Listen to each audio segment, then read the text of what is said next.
सत्य से बढ़कर के कोई धर्म नहीं है। सत्य की महिमा का तो सारे शास्त्रों में बार बार प्रतिपादन किया गया, किंतु सत्य के संदर्भ में जो प्रसंग आते हैं उसको लेकर के तो आपको बड़ी भिन्नता दिखाई देगी। क्या है सत्य? सत्य कह देने का अर्थ अगर यह हो कि आप ये कहें कि हाँ मैंने देखा, जो मैंने देखा वही मैं कह रहा हूं और जो मैं कह रहा हूं वही सत्य है, तो बहुत बड़ी भ्रांति की संभावना। इसलिए आप रामायण में अनेक प्रसंगों में देखेंगे कि वो बात जो सत्य के संदर्भ से जोड़ करके कही गई, अंत में वह सूत्र सामने रखना अनिवार्य है। और अनिवार्य क्या है कि सत्य तो धर्म है, पर जिसे लोग सत्य के नाम पर जीवन में स्वीकार कर बैठे हुए हैं, उनका अभिमान है वो सत्यवत्य कुछ नहीं होता। किसी को कड़वा बोलना है तो सत्यवादी बन जाएगा। वो कहते हैं वाह हम तो सत्य बोलते। और ऐसी सत्यवादियों में मंथरा अग्रगण्य थी। मंथरा ने यही कहा कि मैं क्या करूं, मैं तो सच ही बोल सकती हूं और आपको तो शायद वो लोग बड़े अच्छे लगते हैं कि जो बातें बना करके कहते हैं। तो मानो मंथरा की यह मान्यता थी कि जो उसने कहा है वह सत्य है, और सत्य है तो बोलना उसका कर्तव्य है, धर्म है। और उस सत्य के द्वारा जो महानतम अनर्थ हुआ, मंथरा प्रतिपादित जो सत्य था वो सत्य कितना अनोखा था। ऐसा तो नहीं कि मंथरा ने राम का राज्याभिषेक होने वाला था, ये भी सत्य है। महारानी कैकेयी को समाचार अभी तक नहीं मिला था, ये भी सत्य है। माने यूं अगर देखें तो मंथरा ने जो बातें रखी घटनाओं के रूप में बिल्कुल ठीक है। अब उसमें उसने थोड़ा थोड़ा संशोधन कर दिया, यही उसकी कला है।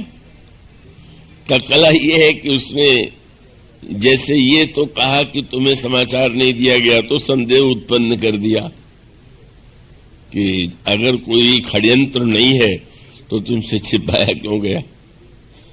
लेकिन अब उसको पुष्ट करने के लिए एक वाक्य जोड़ दिया। अगर ये कह दे कि राम को राज्य देने की तैयारी कल हुई है, तो कैकेयी जी कह सकती हैं कि महाराज स्वयं मुझे समाचार देंगे, और सत्य भी यही था। राज्य की देने की योजना एक ही दिन बनाई गई, और गुरु वशिष्ठ ने जब ये कह दिया कि वेग विलंब न करिए नृप, विलंब करने की आवश्यकता नहीं, कोई भी अच्छा संकल्प आवे तो तुरंत कर लेना चाहिए, तो महाराज को लगा कि तत्काल पूरा। पर मंथरा को लगा कि अगर मैं ये कह दूं कि कल से राम को राज्य देने की योजना है तो प्रभावशाली नहीं होगा, तो उसने केवल एक वाक्य जोड़ दिया, क्या भय पाख दिन सजत समाजू। आज 15वां दिन है, 14 दिन तक तुमसे छिपाया गया। अब और इसका अर्थ हुआ कि अब तो निश्चित रूप से 14 दिन तक छिपाया गया, तो षड्यंत्र अवश्य होगा। कई लोग पूजा करते हैं, कैकेयी जी ने श्री राम को 14 वर्ष का वन क्यों मांग दिया? उसका सूत्र ही कि कैकेयी ने निश्चय किया 14 दिन मुझसे छिपाया गया, तो राज्य के स्थान पर राम को 14 वर्ष वन में दे करके मैं उसका दंड दूंगी। इसका अर्थ ये हुआ, इसका तात्पर्य हुआ कि सत्य इतना महानतम धर्म है, और वो सत्य का महानतम उपदेश अपने को सत्यवादिनी मंथरा देती है। मैं आपके अदासी हूं, आपके प्रति मेरा स्नेह है, और जो सत्य है वही मैं कह रही हूं। और उस सत्य के द्वारा इतना विष कैकेयी के मस्तिष्क में बैठा दिया कि कैकेयी जो श्री राम पर इतना बड़ा विश्वास करती थी कि जिनको ऐसा लगता था कि राम तो श्री अपनी मां कौशल्या की अपेक्षा भी मुझे अधिक चाहते हैं, जिनको श्री राम पर इतना भरोसा था, ऐसा रूप प्रस्तुत कर दिया। घटनाएं बिल्कुल ठीक ठीक। भरत जी ननिहाल गए हुए हैं, ये भी सत्य है, तो उसकी व्याख्या तो मंथरा के पास थी कि चूंकि कौशल्या और बहुत दिन से षड्यंत्र रच रही थी, इसलिए उन्होंने स्वयं महाराज को प्रेरणा दे दिया कि भरत को ननिहाल भेज दिया जाए। पठे वो भरत भूप ननी औरे और राम मां तो मत जानब रौरे। ये न समझिएगा, बड़ी खोजी पत्रकार रही होगी मंथरा, जितना इसने पता लगा लिया कि पठे भरत भूमि ननी औरे राम मात मत जानब रौरे, और कह दिया आप तो बड़ी भोली हैं, चतुर गंभीर राम महतारी, बीच पाई सब साज सवारी, और गर्वित भरत मातु बल पी के तुम जानती नहीं हो। तुमसे महाराज जो इतना प्रेम करते हैं, सौत स्वभाव सकही नहीं देखे।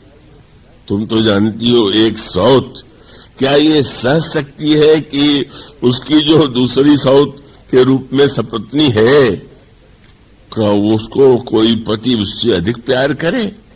हाँ, अंतर यह है कि बहुत सी सौतें झगड़ पड़ती हैं, पर कौशल्या तो बड़ी षड्यंत्रकारिणी चतुर है। उन्होंने इस क्रोध को मन ही मन दबाए रखा, योजना बनाने लगी। यह जो व्याख्या सत्य और सत्य के नाम पर की गई, भरत पठे भरत भूप ननी औरे राम मां तो मत जानब रौरे, और साल तुम्हार कौशल ही माई, परम चतुर नहीं परई जनाई। बड़ी चतुर है, कैसा छिपा रखा था, बड़ी राजनीतिज्ञ है, आपके समान भोली थोड़ी। ऐसा विलक्षण, और फिर कितनी बढ़िया बात है।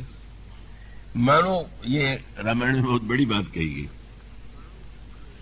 कि काम के संदर्भ में सौंदर्य का आकर्षण, क्रोध में आता है व्यक्ति तो कड़वा बोलता है, पर लोभ के प्रसंग में एक वाक्य कहा गया कि लोभ के इच्छा दंभ बल। लोभ के दो बल है, इच्छा और दंभ। इच्छा होती है मन में कि हमको अधिक से अधिक लोभ, अधिक से अधिक हमारे वस्तुओं की पूर्ति हो, पर इसमें शब्द क्या जोड़ दिया गया? दंभ। दंभ माने लोभी कभी ये नहीं दिखावेगा कि उसका कोई स्वार्थ है। लोभी कभी नहीं कहेगा कि उसे कुछ चाहिए, वो ये अवश्य कहेगा उसे तो कुछ चाहिए ही नहीं। वो तो जो कुछ करता है निस्वार्थ भाव से दूसरों के लिए करता है। यही दंभ का कैसा बढ़िया प्रयोग मंथरा ने किया। बोले आप सोचिए, और ये कहा कि सोचिए, क्या अगर राम को राज्य मिल जाए या भरत को राज्य मिल जाए तो मेरी स्थिति में क्या कोई अंतर आने वाला है क्या? मैं तो दासी हूं, दासी रहूंगी। तो को नृप होई हम ही का हानि, चेरी छाड़ को हो वही रानी। राजा राम हो चाहे भरत, तो मेरी हानि नहीं। तब बोले मुझे अपने हानि की तो चिंता नहीं, केवल आपके हानि की ही चिंता। और इसीलिए आप इतनी कड़वी बात मुझसे बोल रही हैं। आप मुझसे कह रही हैं कि तू ऐसी बात करेगी तो तेरी जीभ कटवा दूंगी। मंत्रा से कैकेयी जी ने प्रारंभ में यही कहा था। तो लेकिन इतना होते हुए मैं क्या करूं, मुझे तो धर्म के नाते सब सहना पड़ रहा, सब कहना पड़ रहा है। उसका अभिप्राय क्या है कि सत्य इतना विकृत बनाया जा सकता है, सत्य के नाम पर इतना कुछ कहा जा सकता है, किया जा सकता है। इसका प्रबलतम दृष्टांत जो है वो मंथरा का चरित्र है।